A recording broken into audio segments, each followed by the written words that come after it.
Assalamualaikum warahmatullahi wabarakatuh. Kembali lagi ke pajak online. Kawan pajak, pada kesempatan ini saya ingin berbagi bagaimana cara dan langkah simulasi untuk pengisian SPT tahunan PPh orang pribadi bagi wajib pajak usahawan yang dikenakan pajak non final ya. Jadi pada wajib pajak berikut ini menggunakan norma penghitungan penghasilan neto dalam menghitung penghasilan netonya. Jadi kawan pajak, nanti formulir yang wajib diisi diantaranya adalah induk SPT, kemudian lampiran L1 yaitu isinya adalah daftar harta, hutang, bukti potong PPh, kemudian L2 yaitu penghasilan yang dikenakan PPh final maupun non objek pajak, kemudian L34 yaitu tarif normanya atau NPPN-nya, kemudian L3B yaitu rekapitulatif, dan berikutnya L3B yaitu rekapitulasi omset peredaran bruto, kemudian L4 yaitu perhitungan PPh pasal 25 atau angsuran pasal 25 tahun pajak berikutnya. Ya, saya simulasikan ya, contoh wajib pajak berikut ini memiliki omset per bulan rata-rata 400 juta. Ini adalah daftar rekap peredaran brutonya. Kemudian ini ada daftar bukti potong, kemudian daftar harta, kemudian daftar hutang yang nanti akan dijadikan bahan untuk mengisi daftar lampiran L1 ya. Kemudian setelah itu kita mulai ya. Jadi untuk wajib pajak orang pribadi maupun badan nanti di tahun 2025 untuk pelaporan SPT tahunannya menggunakan portal Kortek ya. Jadi tidak DJP online. Jadi tidak DJP online lagi. Jadi nanti kita masuk ke websitenya DJP yaitu Kortek DJP Pajak Go ID ini. Kemudian nanti kita login pakai nick sebagai NPWP, kemudian kata sandi, kemudian nanti kode keamanan kita masukkan, kemudian kita klik login. Ya. Jadi seperti ini kawan pajak dashboard portal Kortek ya. Kita masuk ke menu surat pemberitahuan, kemudian nanti kita pilih buat konsep SPT. Setelah itu kita pilih yang PPh orang pribadi, kemudian kita klik lanjut. Kemudian jenis periode SPT kita pilih yang SPT tahunan. Kemudian untuk periode tahun pajaknya saya simulasikan menggunakan tahun buku ya, yaitu Januari yaitu. Kemudian untuk periode SPT-nya yaitu periode SPT tahunan, kemudian periodenya saya gunakan contoh tahun buku ya, yaitu masa Agustus 2024 sampai Juli 2025. Kemudian kita klik lanjut. Setelah itu kita pilih model SPT ya. Jadi kalau untuk pertama kali ini pasti nanti pilihannya adalah normal. Kemudian kita klik buat konsep SPT. Nah, setelah berhasil membuat konsep SPT maka akan muncul tampilan seperti ini. Nanti untuk membuka SPT-nya kita klik tanda pensilnya ini, kita klik. Nah, kemudian seperti ini ya dashboard untuk SPT tahunan bagi wajib pajak orang pribadi. Kemudian untuk pengisian induk itu dapat dilakukan atau diselesaikan untuk setiap pertanyaan dulu, baru nanti mengisi lampirannya, atau setiap lampiran muncul langsung kita isi ya. Jadi nanti kalau kita memilih pertanyaan di bagian induk, muncul lampiran langsung kita isi juga bisa. Kemudian selanjutnya karena kita menggunakan norma, maka metode pembukaan atau pencatatannya kita pilih yang pencatatan. Kemudian untuk sumber penghasilan kita bisa pilih nanti seperti ini. Untuk sumber penghasilannya yaitu bisa dari kegiatan usaha atau pekerjaan bebas. Jadi untuk sumber penghasilan saya pilih yang kegiatan usaha ya. Kemudian selanjutnya pertanyaan berikutnya adalah apakah Anda memperoleh atau menerima penghasilan dalam negeri dari usaha atau pekerjaan bebas? Kita isi ya. Kemudian apakah Anda wajib pajak orang pribadi yang memiliki peredaran bruto tertentu atau orang pribadi pengusaha tertentu? Kita pilih tidak ya. Kemudian kita lanjutkan ke pertanyaan berikutnya. Apakah Anda menggunakan norma dalam menghitung penghasilan itu? Kita pilih iya. Ya, jadi nanti kita pilih yang ini ya. Ya, saya berhak menggunakan norma penghitungan penghasilan neto.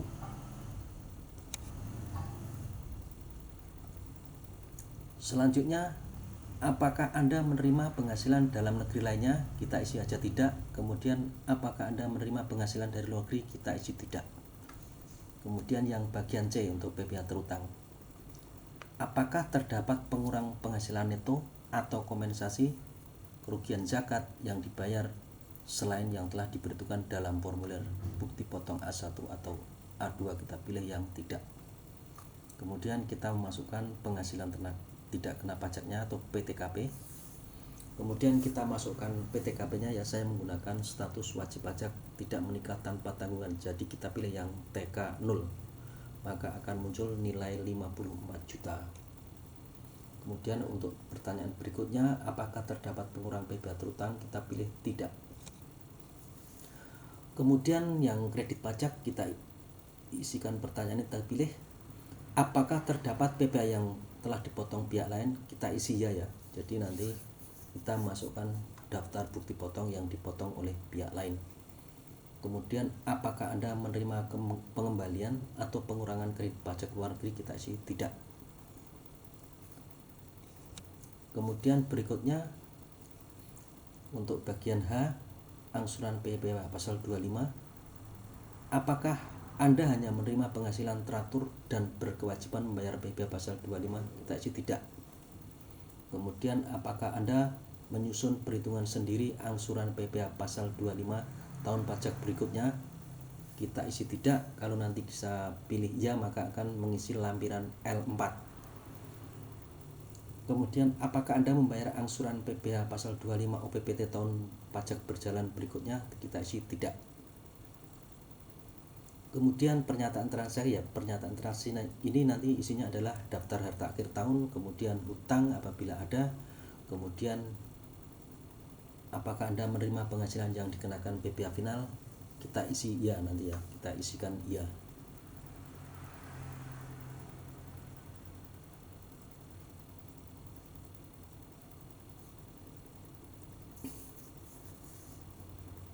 Kemudian berikutnya, apakah Anda menerima penghasilan yang tidak termasuk objek pajak? Kita isi tidak. Jadi nanti kita isi tidak ya. Kalau nanti kita isi ya, maka akan mengisi lampiran 2 bagian B. Misalnya kita mendapatkan warisan atau hibah ya, jadi nanti itu bukan objek pajak, seperti itu. Kemudian nanti berikutnya di bagian C ini, di huruf D, apakah ada surat kuasa, SPT kertas? Tidak ada ya. Kemudian dokumen lainnya, misalnya nanti mau melampirkan dokumen yang diupload di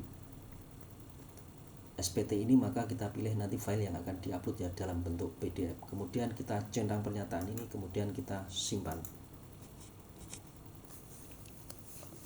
Selanjutnya kita mulai pengisian data harta, hutang, bukti potong PPh yang dapat dikreditkan ya. Jadi di lampiran L1. Nah, saya akan coba untuk memasukkan, misalnya ini ada tabungan 100 juta ya. Kita masukkan di daftar harta kas dan setara kas. Misalnya deskripsinya adalah tabungan, kemudian bukti kepemilikan kita masukkan nomor rekening, kemudian atas nama, misalnya atas nama WP sendiri atau anak atau istri kita masukkan di sini namanya, kemudian nama bank atau tempat kita menyimpan uang. Kemudian tahun perolehan kita masukkan di sini, misalnya tahun perolehan 2025, kemudian saldo akhir tahun pajak 100 juta kita masukkan, kemudian kita simpan. Selanjutnya kita masukkan harta lainnya ya, misalnya ada kendaraan, kita masukkan di kelompok harta bergerak. Misalnya wajib pajak memiliki sepeda motor, kemudian mereknya misalnya Honda Beat, kemudian nomor polisinya nanti dimasukkan di sini, kemudian kepemilikannya misalnya atas nama orang lain atau atas nama sendiri. Kalau atas nama sendiri otomatis nanti NPWP muncul wajib pajak yang bersangkutan. Kemudian kita masukkan tahun perolehannya ya, misalnya tahun belinya 2024, harga perolehan 22 juta, kemudian saldo atau nilai pasar akhir tahun pajak 16 juta kita simpan. Lalu kita simpan di sini.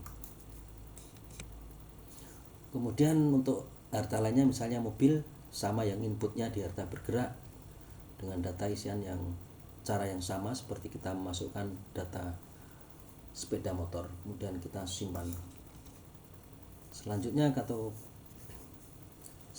kalau kita memiliki tanah dan bangunan atau tempat tinggal, kita masukkan di harta tidak bergerak ya.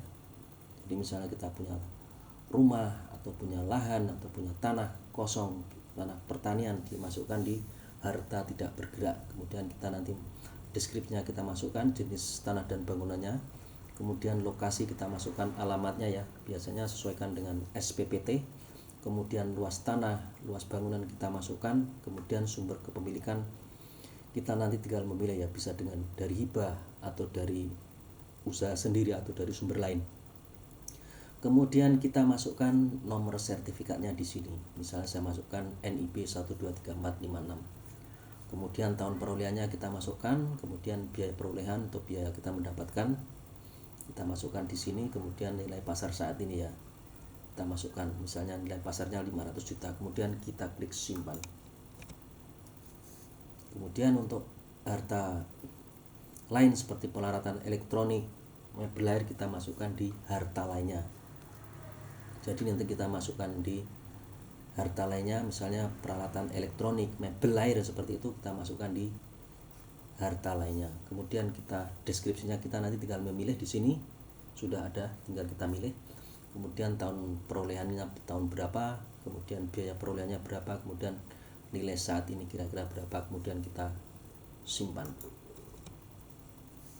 Selanjutnya untuk hutang ya, misalnya kita memilih hutang kepada bank, maka kita tambahkan di bagian hutang bagian B ya, satu bagian B, kemudian kita klik tambah, kemudian kita masukkan deskripsinya, kita pilih, kemudian kita masukkan NPWP pemberi kredit atau pemberi pinjaman, misalnya Bank BNI ya, kita masukkan di sini. Kemudian negara kreditor kita pilih Indonesia, kemudian tahun perolehan kita masukkan di sini. Kemudian saldo akhir tahun pajak ya, kita masukkan misalnya saldo tinggal 250 juta hutang kita ya di akhir tahun pajak. Kemudian kita klik simpan. Kemudian untuk berikutnya adalah untuk pengisian penghasilan neto yang dipotong pihak lain ya. Jadi ini adalah bukti potong yang nanti dikreditkan oleh wajib pajak ya sebagai pengurang PPh yang terutang ya. Kita masukkan di bagian 1 L1E, kita klik tambah di sini, kemudian kita masukkan NPWP pemungutnya, kita masukkan, kita ketik di sini, otomatis nanti akan muncul nama pemungut atau pemotong pajaknya. Kemudian nomor buktinya juga kita masukkan di sini, kemudian tanggal bukti potong, kemudian jenis PPh-nya nanti kita pilih, kemudian dasar pengenaan pajak kita masukkan di sini, misalnya 200 juta, kemudian PPh yang dipungut 4 juta, kemudian kita klik simpan. Ini hasil dari pengisian daftar bukti pemotongan atau pemungutan oleh pihak lainnya. Jadi nanti ini adalah yang dikreditkan sebagai pengurang PPh terutang. Kemudian kita klik simpan. Kemudian berikutnya adalah pengisian lampiran L2, yaitu untuk pengisian data penghasilan yang dikenakan PPh final dan bukan objek pajak ya. Jadi di bagian ini bisa kita isikan, misalnya kita menyewakan tanah dan bangunan ya, kita masukkan di sini. Kita masukkan NPWP pemotongnya, kita masukkan pemungutnya di sini. Misalnya kita menyewakan tanah atau bangun kepada pihak lain seperti CV atau PT, kita masukkan di sini NPWP-nya. Kemudian nanti objek pajaknya misalnya kita pilih yang persewaan tanah dan bangunan. Kemudian DPP-nya kita masukkan di sini. PPh terutangnya untuk sewa tanah dan bangunan adalah 10%, kita masukkan 20 juta. Kemudian kita klik simpan. Kemudian selain itu kita memiliki tabungan deposit ya, deposito di bank misalnya. Maka kita juga menambahkan di sini nama pemotongnya, NPWP pemotongnya kita masukkan di ketik di sini ya, di bagian NPWP. Kemudian nanti nama pemotongnya otomatis muncul. Kemudian nanti objek pajaknya adalah bunga deposito. Kemudian DPP-nya kita masukkan 20 juta, kemudian PP yang terutang adalah 20%, yaitu 4 juta. Kemudian kita klik simpan. Kemudian yang berikutnya adalah pengisian lampiran L34 ya. Jadi di lampiran L34 kita memasukkan tarif norma ya, sesuai dengan lampiran per 17 PJ 2015 ya, lampiran 1. Nanti di situ berisi tentang daftar KLU dan tarif norma pajak masing-masing jenis usaha ya. Jadi nanti di situ kita bisa memilih sesuai dengan yang real yang dimiliki atau dilakukan oleh wajib pajak. Kemudian berikutnya adalah lampiran L3A4. Di L3A4 ini adalah kita mengisikan tarif norma penghitungan penghasilan netonya ya. Jadi kita dapat melihat jenis usaha atau kegiatan wajib pajak, kemudian kita sesuaikan dengan daftar lampiran 1 per 17 PJ 2015. Di situ ada jenis KLU, kemudian nama KLU dan tarif masing-masing KLU. Jadi di situ nanti kita bisa memilih sesuaikan dengan yang real dimiliki oleh wajib pajak, usaha yang dimiliki oleh wajib pajak. Nah, jadi seperti ini akan pajak. Misalnya kita memilih jenis usahanya notaris atau PPAT atau tenaga ahli yang lain ya, maka normanya adalah 50% sesuai dengan lampiran 1 ya, per 17 PJ 2015 ini. Kemudian nanti untuk penghasilan bruto ini akan terisi otomatis setelah kita mengisi lampiran L3B. Kemudian kita klik simpan. Ya, nanti angka 4,8 miliar ini terisi otomatis dari lampiran L3B ya. Jadi L3B ini angka dari L3B yang ini. Kemudian kita simpan, kemudian ini simpan konsep. Nah, itu kemudian kita isikan lampiran 3B ya. Lampiran 3B adalah pengisian omset peredaran bruto ya, menggunakan NPPN, norma penghitungan penghasilan netonya. Jadi kita klik di bagian L3B, kemudian kita masukkan di bagian C ini, rekap peredaran bruto untuk pengguna NPPN. Kemudian nanti kita tambah, kemudian kita masukkan jenis usaha atau pekerjaannya. Misalnya tadi saya masukkan notaris, kemudian kita masukkan ini omset peredaran brutonya per bulan. Saya sudah input seperti ini, kemudian totalnya adalah 4,8 miliar, kemudian kita simpan. Nah, ini jadi rekap peredaran bruto untuk pengguna NPPN sudah saya input. Jadi nanti ini nilai 4,8 M ini akan muncul di otomatis di lampiran L3B. Kemudian kita klik simpan. Nah, kemudian ini ada bagian H ya, kembali ke induk bagian H. Apakah Anda hanya menerima penghasilan teratur dan berkewajiban bayar angsuran pasal 25? Jadi nanti kalau ini dipilih ya, maka angsuran PPh tahun berjalan tahun berikutnya itu akan muncul di sini secara otomatis ya. Jadi PPh terutang dikurangi kredit pajak selain pasal 25 dibagi 12 itu akan masuk di sini.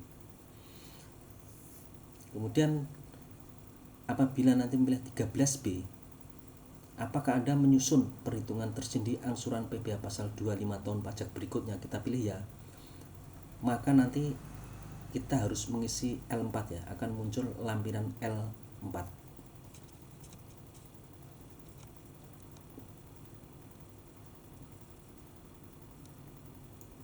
Nah, jadi kita masuk ke lampiran L4 ya untuk perhitungan angsuran PPh pasal 25 tahun berikutnya.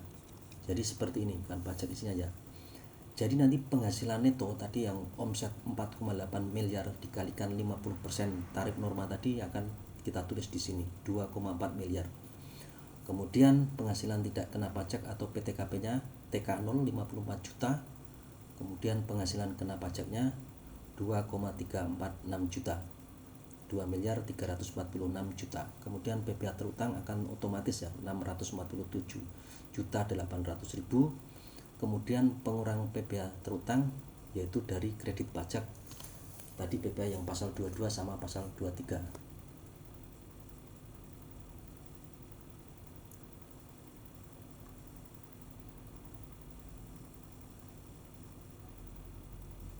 Kemudian PPh yang harus dibayar adalah 642 juta 300. Kemudian angsuran PPh pasal 25 nya adalah Rp53.525.000. Kembali kita simpan konsep. Nah, kita kembali ke induk lagi untuk melihat hasil penghitungan PPh-nya. Setelah kita input semua data lampiran, maka angka-angka yang kita input akan masuk di induk SPT ya. Jadi seperti ini. Di bagian B1, B5, penghasilan itu dari usaha atau pekerjaan bebas netonya adalah 2,4 miliar. Kemudian penghasilan neto setahun sama 2,4 miliar. Kemudian penghasilan tidak kena pajaknya PTKP-nya 54 juta.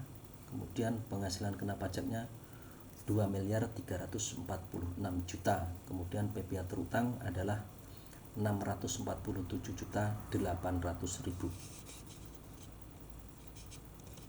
Nah, kemudian nanti kredit pajak yang kita input tadi akan sebagai pengurang di D10A 5.500.000. Kemudian setelah dikurangi dengan kredit pajak, maka PPh yang terutang adalah 642.300.000 rupiah. Kemudian di bagian ini ada pernyataan transaksi. Tadi semua harta, hutang dan PPh dan penghasilan yang dipotong final akan masuk semua di induk bagian I ya, di pernyataan transaksi. Nah, kemudian nanti kalau kita perlu upload file, maka nanti pilih di sini di dokumen lainnya, kemudian kita pilih ya, dan pilih filenya, dipilih plus ini atau tambah ini, kita klik, kemudian nanti filenya kita pilih, kemudian kita open. Nah, jadi nanti filenya setelah kita upload akan muncul di sini ya. Kemudian kita klik simpan, tapi pernyataan ini jangan lupa dicentang dulu, kemudian kita simpan.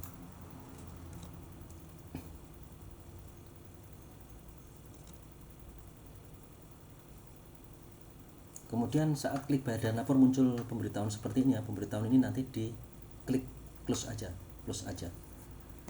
ditutup.